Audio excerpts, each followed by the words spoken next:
감정 소비하는 건 불필요해요. 네, 맞아요. 쓸데없는 일에 그러면 불필요해요. 맞아요. 쓸데있는 일에는 세상에 감정 소비, 즉 부정적 정서가 필요로 하는 쓸데있는 일이란 없어요. 부정적 정서 자체가 쓸데없는 거예요. 우리 삶에서. 부정부패, 불의가 있어. 그럼 그거에 막 분노해. 그럼 그 불의를 누가 고치는데? 근데 화내고 있으면 내 분노 때문에 끈기가 생겨요? 집중력이 생겨요? 힘이 생기냐고. 어떻게 고쳐요? 짜증내다 마는 거지.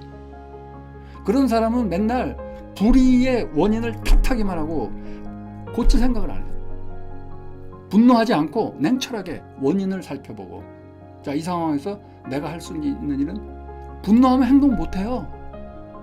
그걸 하려면 어떻게 해야 돼요? 내가 사기를 당했다는 사실을 일단 담담히 받아들여야 돼요. 그리고 나서 해결책을 이성적으로 생각을 해야 돼요. 그게 수용이에요. 적절하게 대응하기 위해서는 마음 근력이 필요합니다. SS님, 쓸데없는 일에 감정 소비하는 것은 불필요한 일이지만 쓸데있는 일에도 감정 소비하는 건 불필요한 일입니다. 제가 이거 고칠게요. 감정 소비하는 건 불필요해요. 네, 맞아요. 쓸데없는 일에 그러면 불필요해요. 맞아요. 쓸데있는 일에는 세상에 감정 소비, 즉 부정적 정서가 필요로 하는 쓸데있는 일이란 없어요. 네. 부정적 정서 자체가 쓸데없는 거예요. 우리 삶에서. 분노, 두려움 이런 거 그 자체가 쓸데없어요.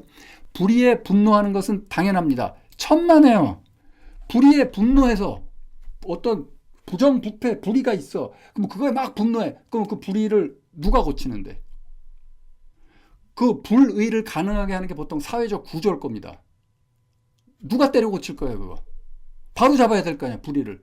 근데 화내고 있으면 내 분노 때문에 전전두엽이 돌아요?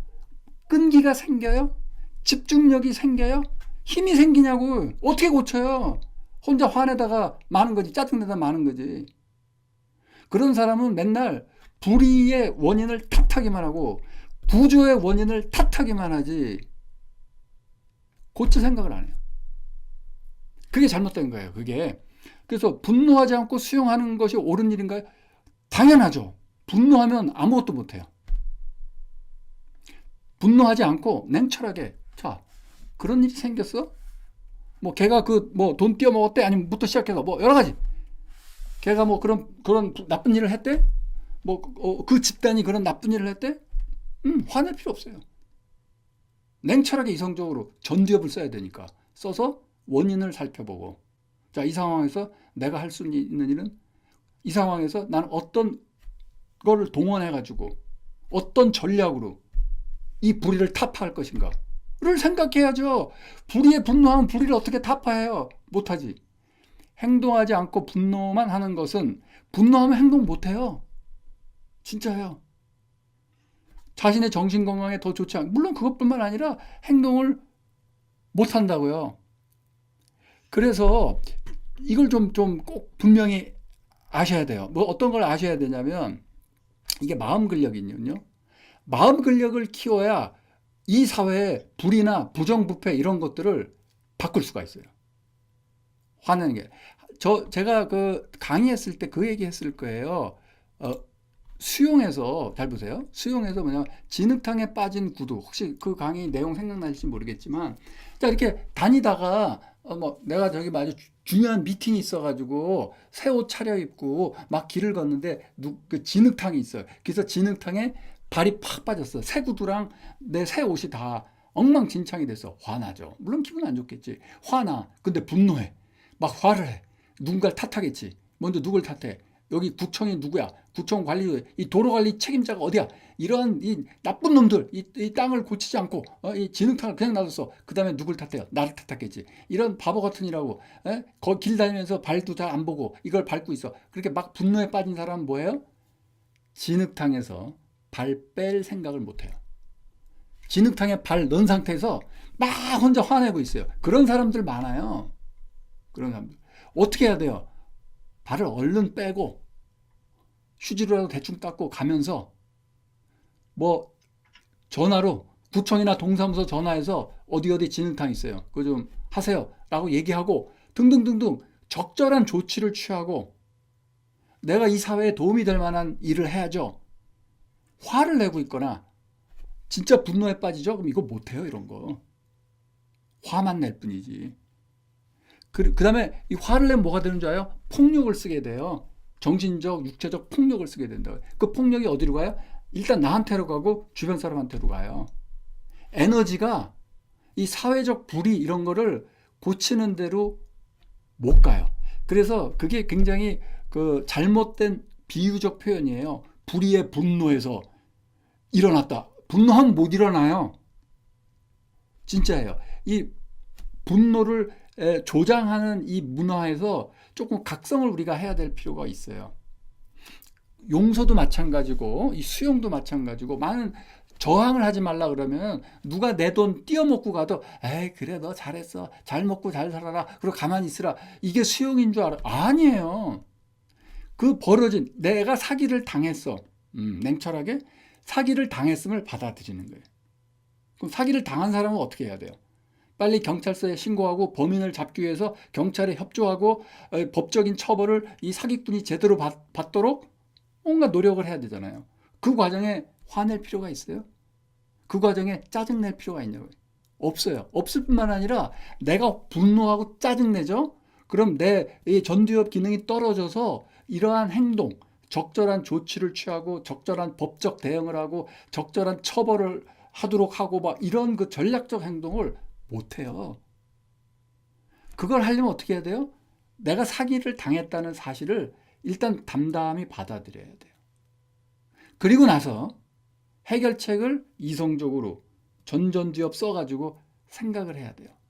하고 그 다음에 끈기, 과제지속력 이런 걸 발휘해서 이 불의가 없어지도록 이 사기꾼이 제대로 처벌을 받도록 노력을 해야 돼요. 그게 수용이에요. 그게 그러니까 문제 해결 능력도 더 생기는 거죠. 그래서 요게 지금 이 질문에 보면은 제가 마지막 질문 이게 이 SS님 뿐만이 아니라 많은 분들이 이렇게 잘못 생각하고 있어요. 수사학적 표현인지 모르겠어요. 불의에 분노한다는 게. 근데 진짜 분노, 앵거, 막 화나요. 막 화가 나면 이거 못한다 이 말이에요. 불의에 적절하게 대응하기 위해서는 마음 근력이 필요합니다. 아니 분노가 치밀어 오를 때 명상의 효과를 보는 흠결이 그런 뜻이 아니라 3개월이 되면 신경 가소성이 생긴다는 거죠. 분노가 치밀어 오를 때 이미 늦은 거예요. 분노가 치밀어 오르면 우리가 원하는 건 뭐냐면 분노가 치밀어 오르지 않는 상태에 가기를 원하는 거죠.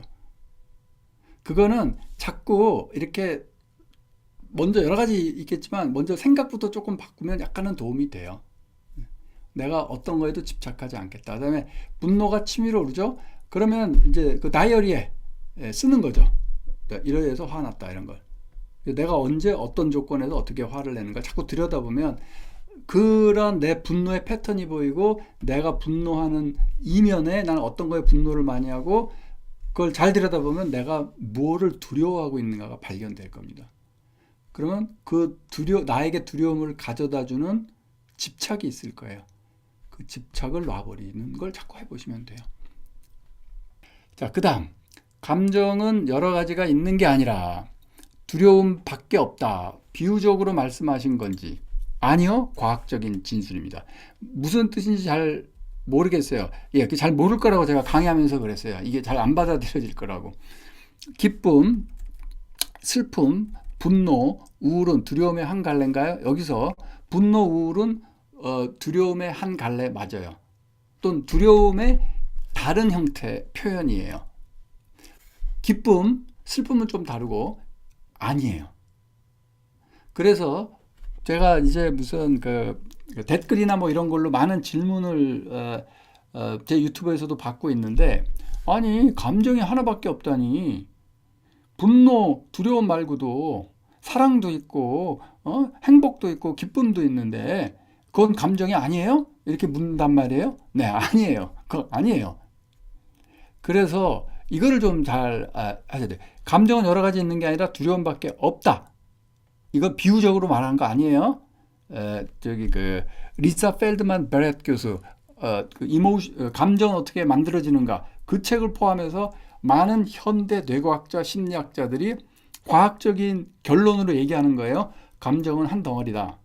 두려움이다. 두려움에서 다 이렇게 나오는 거다. 그러면 아니 그 행복이나 이런 것도 두려움, 아니 행복, 즐거움, 사랑 이거는 감정이 아니라니까요. 아니 부정적 감정, 긍정적 감정 있잖아. 그거는 개념적 오류예요. 사람들이 학교에서 배우실 수도 있어요. 뭐 긍정적 정서, 부정적 정서. 근데 만약에 그렇다면 긍정적 정서할 때 정서의 의미와 부정적 정서할 때 정서의 의미는 완전히 다릅니다. 그러니까 같은 말로 쓰면 안 되는 거예요. 자, 다시 무슨 얘기냐면 정서라는 게 한 덩어리, 하나의 정서라는 커다란 개념 틀이 있어. 정서 안에 부정적인 게 있고 긍정적인 게 있는 것처럼 헷갈리죠. 왜냐하면 긍정 정서, 부정 정서, 긍정 감정, 부정 감정 이러니까. 그런데 그렇지가 않다니까요. 긍정 감정, 부정 감정 할 때 이 감정, 이 뒤에 있는 감정은 같은 차원의 것이 아니에요. 또는 큰 한 덩어리에 밑에 있는 별도 두 개가 아니에요. 자, 이렇게 하면 또 제가 설명을 잘 못해서 개념의 층위를 한번 우리 생각해 봐요. 여기도 비유예요. 예. 이게 비유적으로 자, 이건 비유다 말이에요. 뭐냐면 강수량이라는 걸 생각해 봅시다. 강수량이라는 큰 개념 안에 강수량, 1년 동안 서울의 강수량 뭐 이런 게 있잖아요. 그러면 강수량이라는 건 다른 여러 가지도 있지만 1번 개념이 뭐가 있냐면 비가 있어요. 비. 그 다음에 눈도 있어요. 근데 비, 눈 다 합쳐서 우리는 강수량이라고 불러요. 그쵸? 그 다음에 비가 오는데 오늘은 소나기가 내리겠습니다. 뭐 내일은 가랑비가 내리겠습니다. 장마비가 계속 오고 있네요. 그럼 소나기, 가랑비, 장마비 이거 뭐예요? 다 비의 하위 개념이에요. 맞죠? 근데 한방눈 쌀랑눈은 뭐예요? 비의 하위 개념? 아니라 눈의 하위 개념이에요. 그러니까 개념의 층위가 있다고요. 그러면 소나기, 가랑비, 장마비, 한방눈, 쌀랑눈 얘네들을 다 한데 묶어주는 개념은 뭐예요? 강수량이에요. 강수량. 자, 이 강수량을 감정이라고 칩시다, 우리가. 그런데 말로 부정적 감정, 긍정적 감정이라고 한다면 감정이라는 공통된 요소가 있고 여기 그게 강수량이에요. 그래서 부정적 감성은 물로 내려오는 거. 그래서 우리는 비라고도 불러요. 긍정적 감정은 뭐 이렇게 하늘에서 이렇게 얼어서 내려오는 거. 그 눈이라고 불러요. 이럴 경우 부정적 감정, 긍정적 감정 이 같은 감정이라는 말을 써서 할 수 있고 이 뒤에 있는 감정이라는 말은 같은 뜻인 거죠. 자, 이해돼요? 오케이. 이해돼요? 그런데 지금 사랑, 즐거움, 행복 이거는 뭐냐면요. 일종의 바람이에요, 바람. 봄바람, 태풍 뭐 이런 거예요. 그래서 부정적 감정 소나기 얘기하다가 갑자기 봄바람, 태풍 얘기하고 있는 거예요. 그럼 제가 뭐라 그래요? 여러분 바람은요 강수량이 아니에요. 이러고 얘기해야 되죠. 그죠? 바람은 강수량이 아니잖아. 그럼 또 누가 의문을 제기하시는 분이 있어요. 아니에요. 비 내릴 때 바람도 불어요. 가랑비 내릴 때 봄바람도 분대요. 이거 다 날씨에 대한 거잖아요. 그러니까 한 카테고리죠. 그러면 이게 정말 설명하기 답답해지는 거죠. 다 그게 사랑도, 두려움도 뇌의 작용이잖아요. 그럼 이제 답답해지는 거죠. 이거 뭐라고 설명해야 되나? 이걸 개념적 오류라고 그러는 거예요. 이 틀이 안 맞는 거를. 그래서 부정적 감정 해놓고 긍정적 감정 해놓고 이 밑에 한방눈 쌀랑눈 오면 오케이인데 바람 해놓고 봄바람 태풍이 들어와 있는 거예요. 뭐냐면 여기다 바람 괄호치고 긍정적 감정 써놓은 거예요.